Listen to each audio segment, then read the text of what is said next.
Russell Tuckerton, in his book 15 Minutes to a Better Interview, is a wonderful read. It's a quick read. It requires you to get down to the brass tacks, the bare bones of what is needed. Because in his book, he demonstrates how he has hired many people. And these are the things that you need to focus on to be successful. And the first thing he talked about is act like this is your dream job that you're interviewing for. They don't need to know it's your second choice, your third choice, or perhaps it's your last choice. They just want to you want them to believe that this is your top choice. And so how do you do that? Well, in this day and age, he offers you can do research. There's so much research you can do on a company. People there from the company website, you can learn history. You can learn about the type of products they sell, the type of business partners they have. There's so much you can learn about the company. And that, along with your enthusiasm and your engagement, will demonstrate that you care about the company before you go in. That everyone interviewing you at that company feels like, boy, they really want this job. This must be their dream job.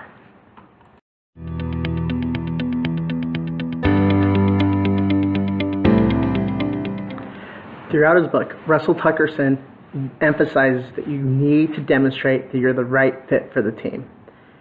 And how do you do this? So during your job interview, one of the questions they're going to ask is, why do you apply here? Why would you like to work here? And a lot of people would take the opportunity to explain personal benefits.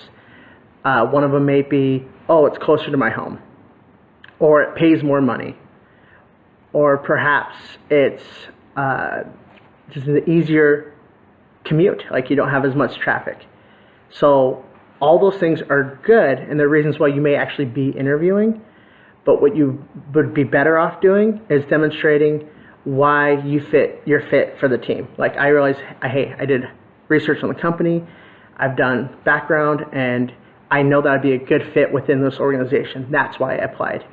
That would go a lot further than personal benefit. You're talking about how it's a mutual beneficial relationship, that the company and you work better because of you applying here. So it goes a long way. Another important tip that he explains is that you want to make sure you're confident without being arrogant. So once again, you can do that by demonstrating your skills and background and your enthusiasm without being over the top about it. You need to be genuine.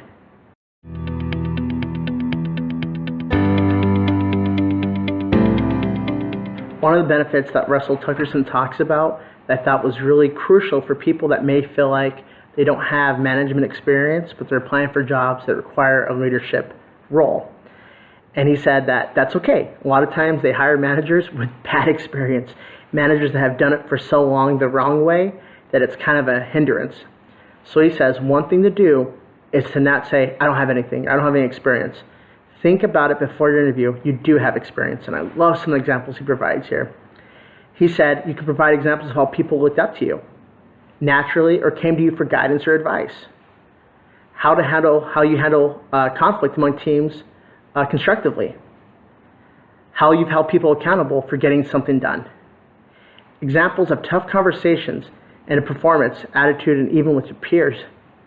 Sports or academic hobby leadership. Were you in any kind of lead role?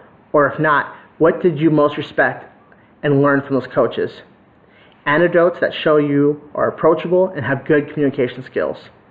These are all things that you can have and your experience that you can say when they're looking, do you have any management experience? And you can lean on those examples.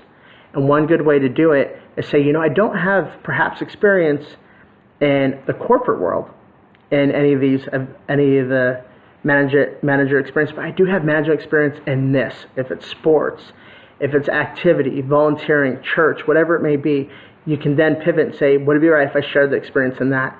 And then more than likely they're going to say absolutely. And that's how you can then address those things that we just mentioned, that you'll be able to present that as that in fact you do have management skills and experiences.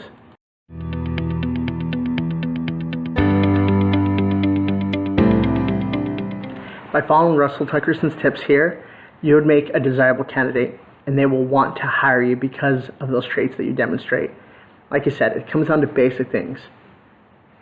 Short answers. Once again, he emphasizes that. Like many other research I've conducted, short answers. Do not ramble on. good eye contact, doing your research, demonstrating you do have experience that is comparable to that of the corporate world, and that you have enthusiasm and you care about the job, that this is your dream job. You need to go in there demonstrating that it's that. You do that and you will be hired.